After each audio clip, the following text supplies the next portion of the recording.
ঘড়িতে এখন ৬টা বাজে। মেয়ের জন্য তুলসী পাতা মধু দিয়ে রস করব।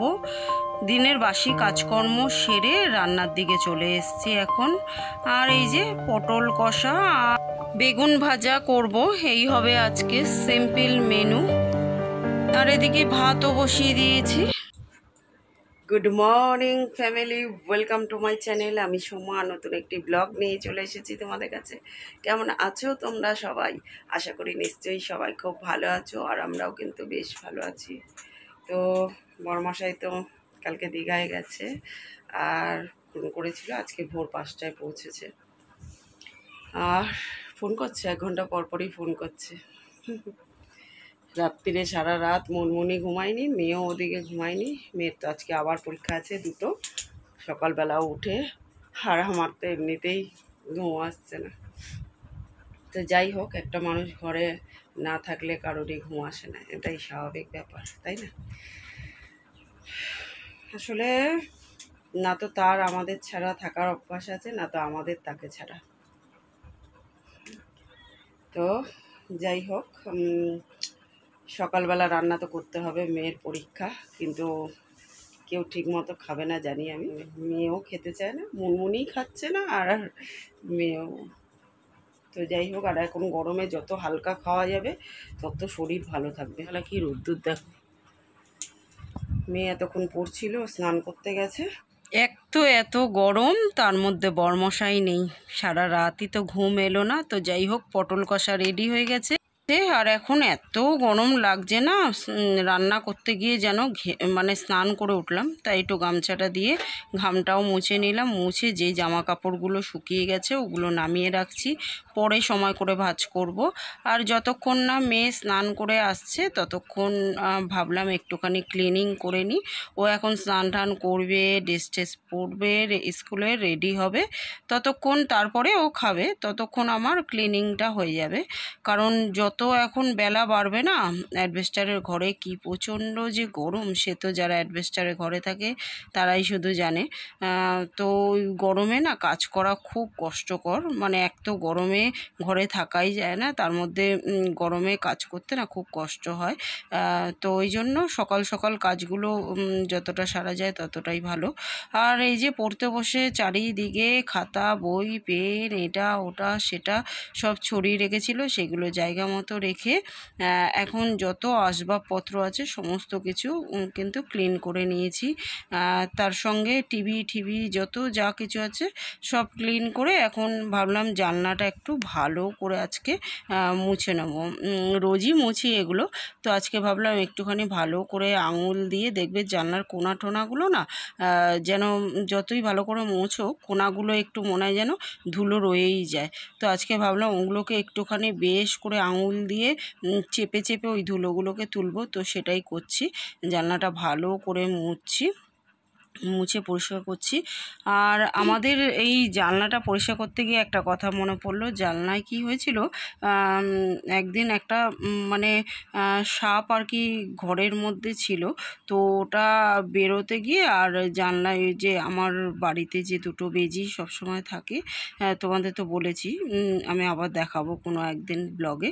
তো ওই বেজি 2টো আর ওই সাপে মারামারি করতে করতে আমার জানলার এই নিচের যে মুছছি এখন, এই নিচের কাজটাকে দুজনে মিলে এমন মারামারি করছিল এই জানলার সামনেটা, যে একবারে কাজটা পুরো ভেঙে দিয়েছে। ওই জন্য আর পেছনটা না, আমাদের পেছনটা একেবারে তাই পেছনে গিয়ে কাজ করতে না লোকেরা ভয় পায়, তাই আর আপাতত ওই বরমশাই কোনো মতে জোড়া তাপ্পি দিয়ে রেখেছে।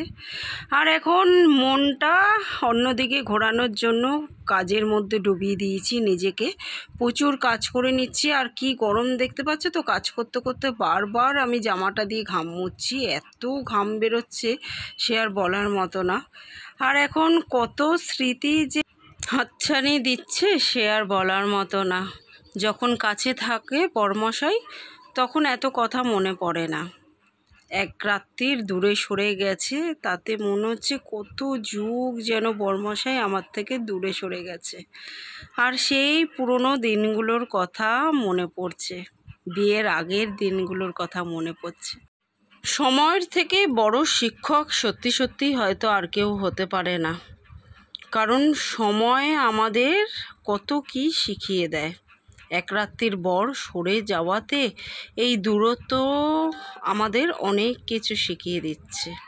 এই দূরত্বটা আমাকে শিখিয়ে দিচ্ছে জীবনের প্রতিটা মুহূর্তে, প্রতিটা সেকেন্ডে বরমশাইয়ের প্রতি আমার ভালোবাসা কতটা গভীর হয়েছে। কাছে যখন ছিল তখন ভালোবাসার গভীরতাটা অতটা হয়তো বোঝা যায়নি। দূরে সরে যাওয়াতে এক রাত্রির বুঝতে পেরেছি তার প্রতি। দিন যত চলে গেছে আমাদের সম্পর্কটা যত গভীর হয়েছে, আমাদের ভালোবাসাটাও ততই গভীর হয়েছে, ততটাই মজবুত হয়েছে। সেই সব দিনগুলোর কথা ভাবছি আর কাজ করছি। প্রত্যেকটা সম্পর্কে মাঝে মাঝে দূরত্বও কিন্তু খুব দরকার। দূরত্ব হলে তখন বোঝা যায় যে সম্পর্কগুলো আসলে কতটা গভীর, নাকি শুধুই বহন করে নিয়ে চলেছি আমরা। আর আমার না মাঝে মাঝে বেশ জানালার দিকে তাকিয়ে গাছেদের দেখতে না খুব ভালো লাগে। মাঝে মাঝে যখন মনটা ভালো থাকে না বা কোনো সময় একা থাকি, তখন জানালার দিকে গাছেদের দিকে তাকিয়ে চুপ করে 5-10 মিনিট বসে কত কি যে ভাবি, খুব ভালো লাগে, খুব ভালো লাগে আমার। তো এই মুছতেও কিন্তু আমি 5 মিনিট 10 মিনিট মতো জানালার দিকে তাকিয়ে চুপ করে বসেছিলাম আর পুরনো দিনগুলোর কথা মনে করছিলাম। বলা যেতে পারে পুরনো স্মৃতিগুলো একবার একটু ঝালিয়ে নিচ্ছিলাম, আরও একটু তাজা করে নিচ্ছিলাম।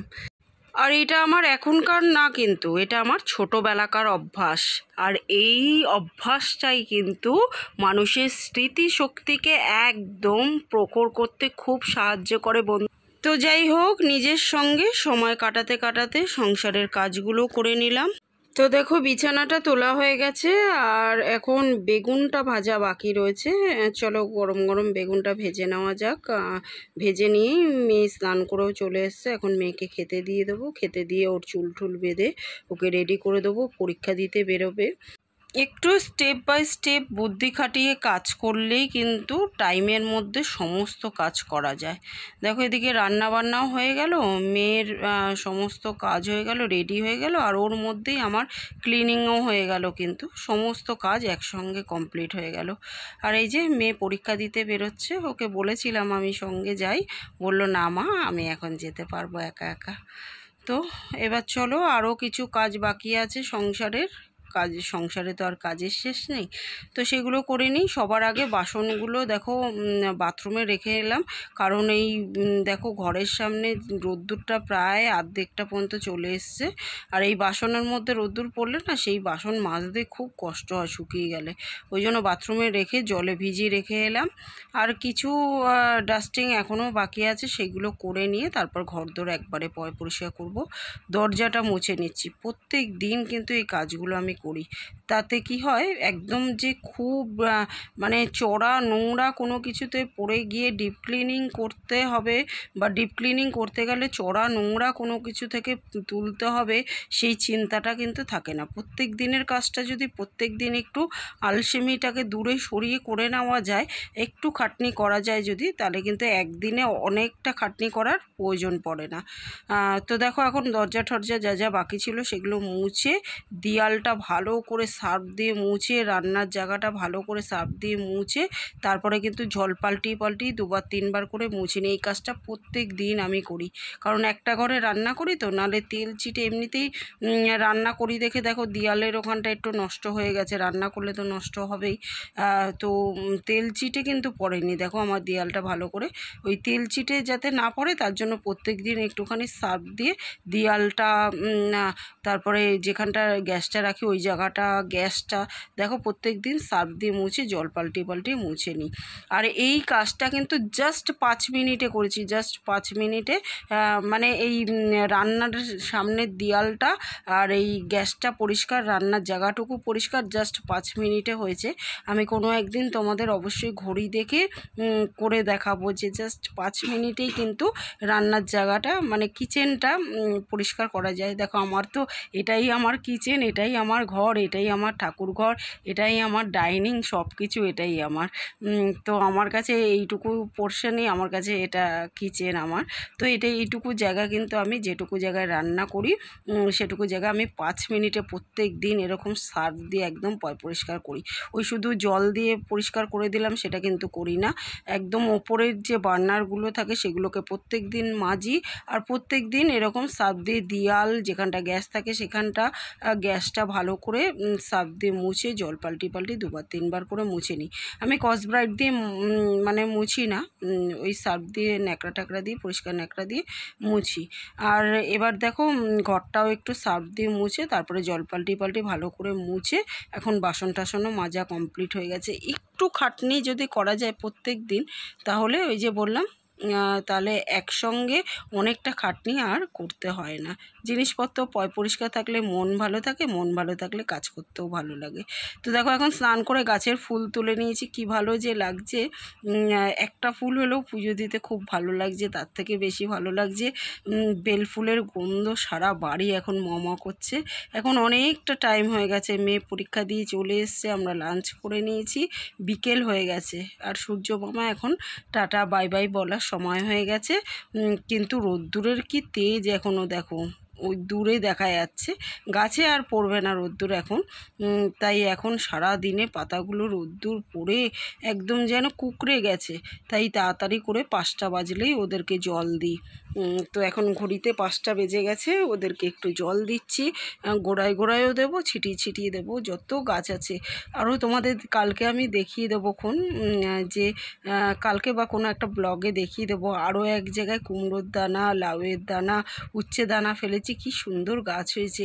আর এই গাছগুলোও না কি সুন্দর, তুলসী গাছটাকে বেয়ে বেয়ে উপরে উঠেছে, দেখতে এত ভালো লাগছে না, মানে ফল দিক আর না দিক সবুজ গাছপালা দেখতে এত ভালো লাগে, চোখটা যেন মানে শান্তি পাচ্ছে দেখে। তো দেখো এখন শুকনো জামা কাপড়গুলো তুলে নিলাম, তুলে নিয়ে বিকালে যা যা কাজকর্ম আছে সেগুলোই করে নেবো। জল টল ভরে নিচ্ছি অ্যাকোয়াগার্ড থেকে। আর অবশ্যই টাইমে জল খেতে ভুলি না, মেয়েকেও জল দিতে ভুলি না, কারণ এই গরমে একমাত্র টাইম মতো যদি জল খাওয়া যায়, পরিমাণে বেশি করে যদি জল খাওয়া যায় তবেই কিন্তু শরীর একদম ফিট অ্যান্ড ফাইন থাকবে। তাই প্রচুর পরিমাণে জল খাই, কারণ দেখো আমার গা দিয়ে কী পরিমাণে ঘাম বেরোচ্ছে, মানে অঝোরে ঘাম বেরোচ্ছে। শুধু একটু গাছে জল দিয়ে এলাম তাতেই মনে হচ্ছে যেন সেই মাথা থেকে গলে গলে ঘাম বেরোচ্ছে, এত গরম।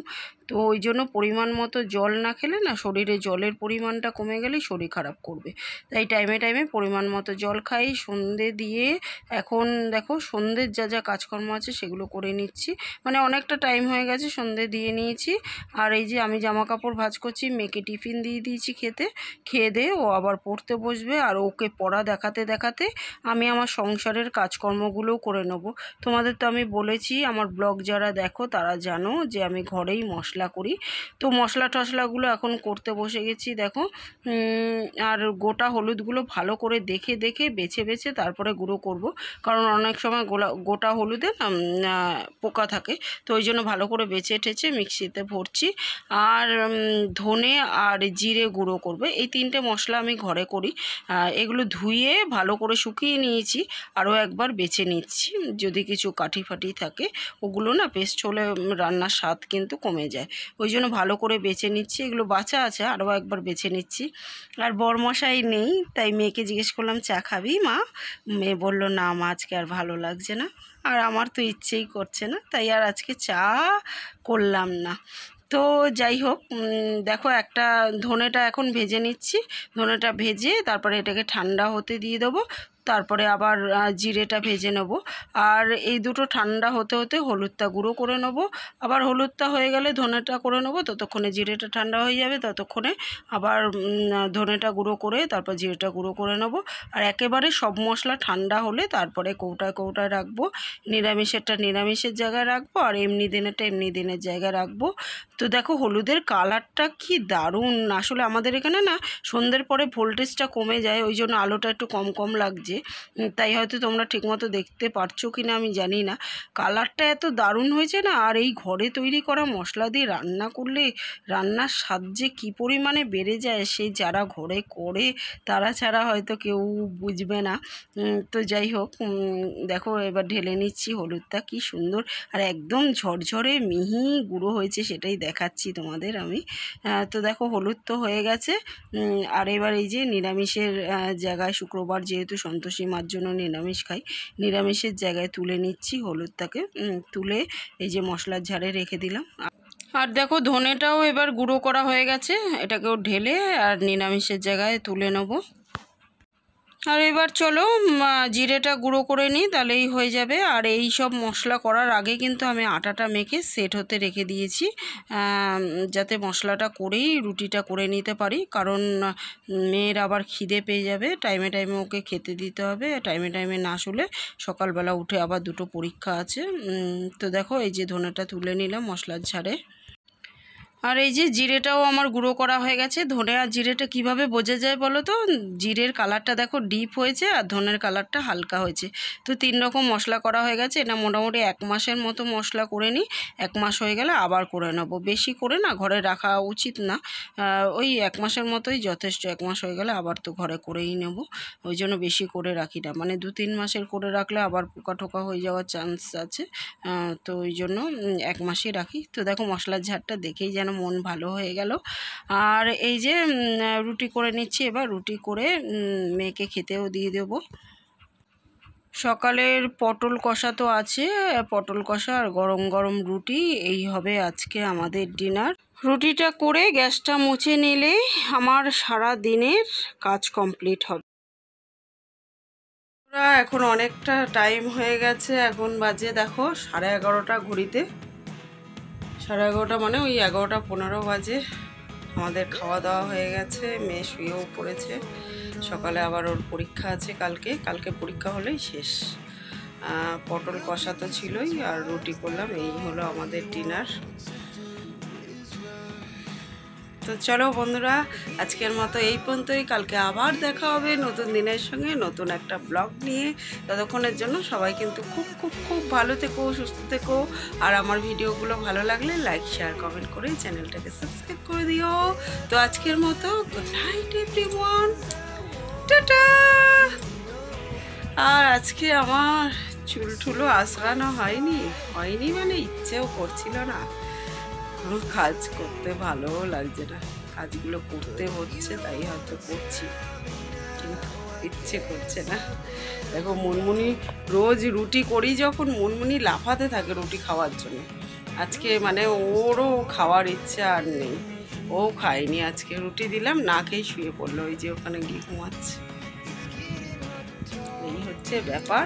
বড়মশাই ফোন করেছিল যখন আমি রুটি করছিলাম, তখন মেয়ে স্পিকারে দিয়েছিল ফোনটা শুনে এগিয়ে এসে ফোনটাকে চাটছে। মানে ওখানে যে বাবা কথা বলছে বুঝতে পারছে। ওরা সত্যি কথা মানুষের থেকে কোনো অংশে কম না, কোনো অংশে কম না।